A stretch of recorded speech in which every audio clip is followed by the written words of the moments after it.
You are Glenn May Anderson. And he's Bill Glisky. And this is the Quinte Forum.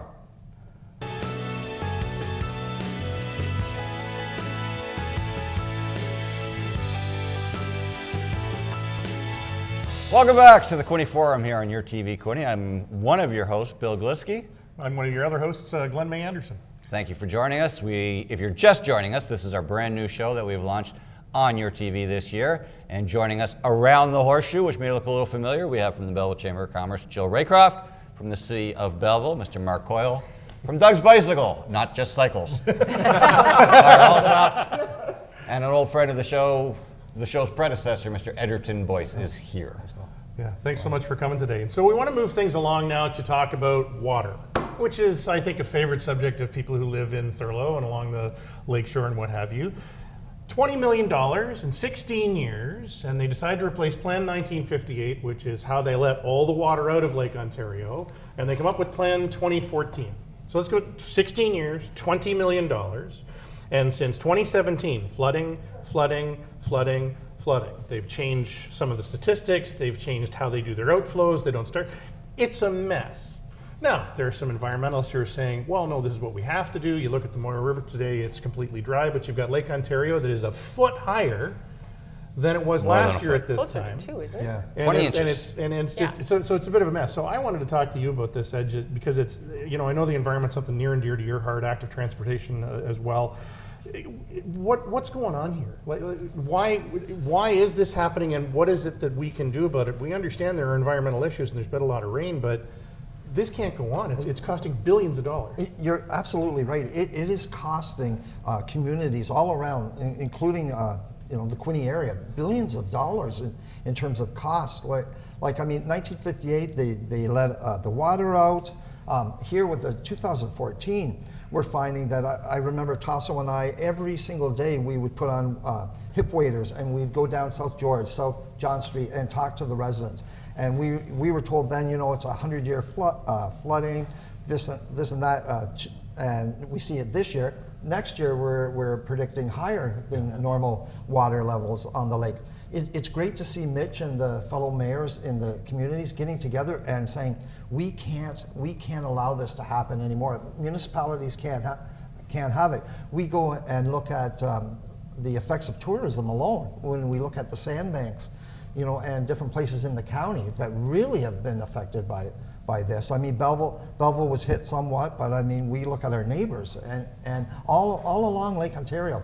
This can't happen, and I'm glad to see that all the mayors are getting together and lobbying and saying, you know what, we've got to be able to access more water flowing out, right? It hurts us. Yeah, and there's some people who say, this is really part of, and I don't want to call it the globalization thing, but you have a bunch of bureaucrats that are making decisions that a lot of small communities are facing the impacts for. And it's not just us. Governor Cuomo in New York State has said this is terrible. Anybody who's anywhere has said this is terrible. So I question, if this is supposed to be such a big environmental thing, what are the environmental reasons for them doing what they're doing right now? We're handing these decisions over to bureaucrats, and no offense, but not a stellar record for the last few years. So I'm a big part of the boating community, so one of my other hats is the commander for the Canadian Power and Sail Squadron.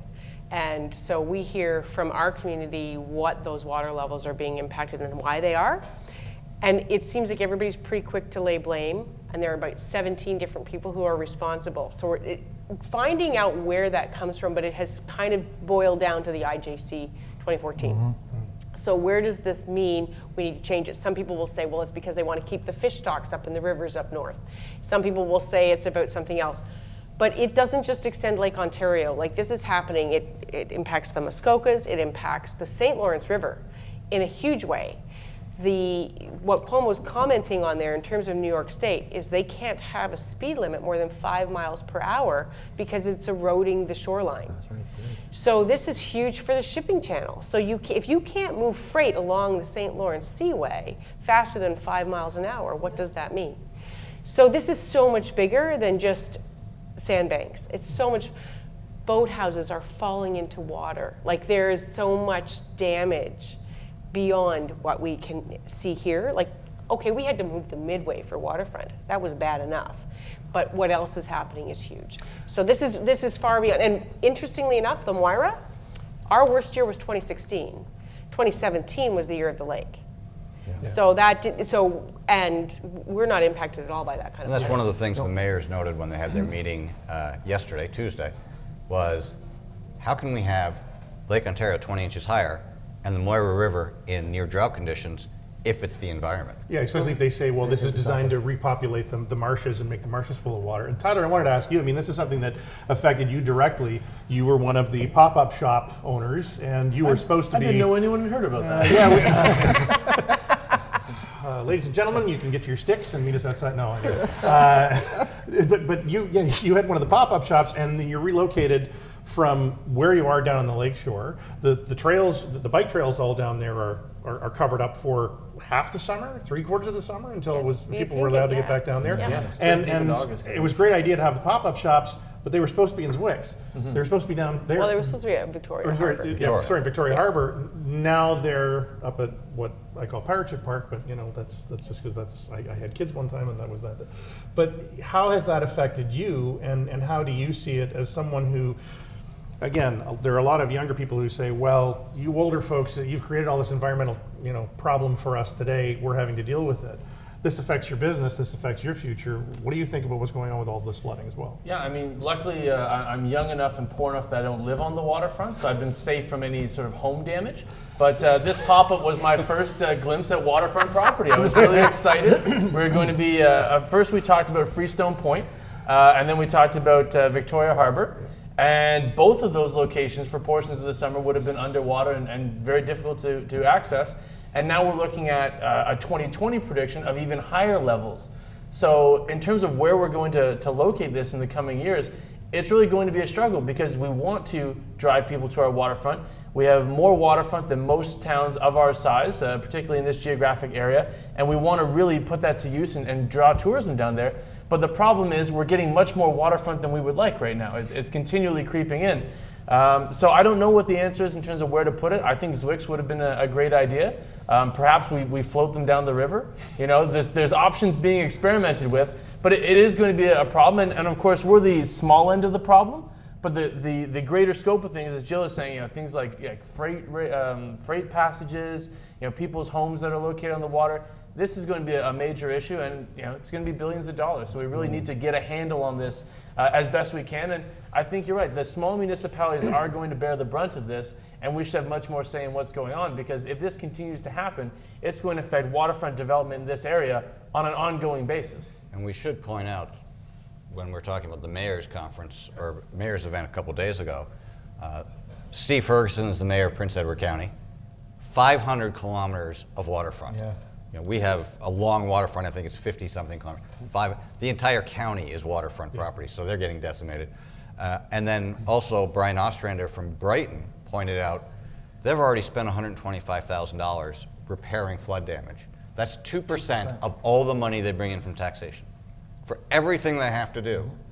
He said, if I have to do this every year, I can't do anything else. I can't build any roads, I can't fix any bridges, I can't do anything except repair flood damage. And who the heck wants to live in a community where that's where all your money's going, It'll is become fix the flood focus, damage? just repairing the damage. You live near the water.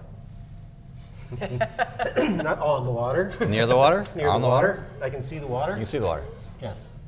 Your thoughts? You have been. I'm you've way up been on a quiet. hill. Yeah, you're safe, but you should have thoughts on this. Well, I have the biggest thought I have is 6 inches higher than last year, and then the sewage treatment plant won't work. Yeah. It can't. It's submerged. And That's the greater concern. Yeah. So that's it. That's curtains for all of us because I don't know where Except that me. goes. I have a sump pump. I have a septic bed. Yeah, when you're wading We're gonna- through all that, yeah, hope we're you gonna- have the same we're- disposition. It's Yeah. not going to be nice. No. So I mean, at the end of the day, that's how serious this is, though.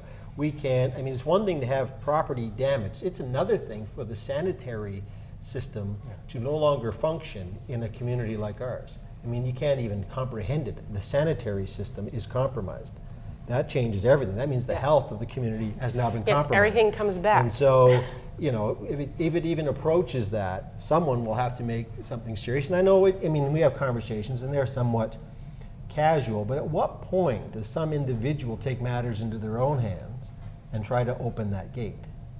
You know, because there is a bureaucrat, you're right, at holding it up. But at what point do enough people get affected negatively before they decide we're opening that gate? Well, and my understanding of the new plan is, before, under Plan 1958, is they would watch it, they would monitor it all the time, they'd open it, they'd make sure the outflows were going. Now what they've done is they've set an upper limit that's higher than it was before, and they don't touch it until it gets to that upper limit. By then it's too late. And I believe it's a computer-generated algorithm as well. So it's almost one of those things. So no one's really watching it all. I want to get to it. We had somebody tweet. Thank you, Nathan. And I think we're going to repeat a little bit here. But this is directed to you, Mr. Boyce. As friendly to the environment, what would Edge do about the waterfront? What would I do about the waterfront in terms of flooding? I'm assuming that's what he's asking. It's not my question, Edge. It's Nathan wants to know what you're going to do. Inquiring minds. But thank you, Nathan, for sending it along. Appreciate that. It's normally Edge sending us things from you. That's right. That's why we got him here. I told Nathan to be specific. You know what? We've, 2 years ago on council, when we had this, we had to spend money to actually elevate the roads in the south front area. We've had to put sandbagging in different things. You know, I think we're on the right track in terms of making sure that they reconsider 2014, the bill, the 2014, and maybe go back to 1958 and go back to this, because there's just so much we can do. There's just so much we can afford. We spend hundreds of thousands of dollars just try to keep the water from progressing even further in 2017. I'm not sure what the question is. Maybe Nathan, you can give us some more details. I know it's Twitter, so you only have 144 characters. I want to actually move on to the next. 280 now. 280 now. Yeah. I keep it. I'm a traditionalist, man. I tweet at 144. It's like those Tuesday council meetings. That's right. Exactly. I want to wrap this up and move on to our other issue, which is something else council did with. But I do want to say the one question I have about the people who say, no, this is not Plan 2014's fault, it's the rain. The point is, the plan isn't working. That's right.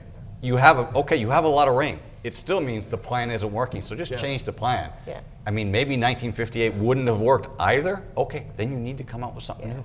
This isn't rocket 2017 science. was extreme. It doesn't work. Yeah. Fix it. Shouldn't be that How hard. many 100-year floodplains do we have to crack before somebody figures it out? Like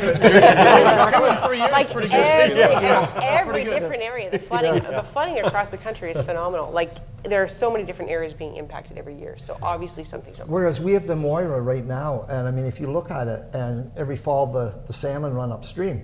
I mean, I don't know how they're going to do it even this year. Like I take the kayaks down at weekly, and it's 3-4 inches. I was going to say, you're walking from the dam to... You're portaging. Yeah, no, I take it from the McNabb's. Which is it's been a couple years. A couple years ago, I took a walk through the Moira to get my shoes wet. Yeah, you can actually walk across those spots. Yeah.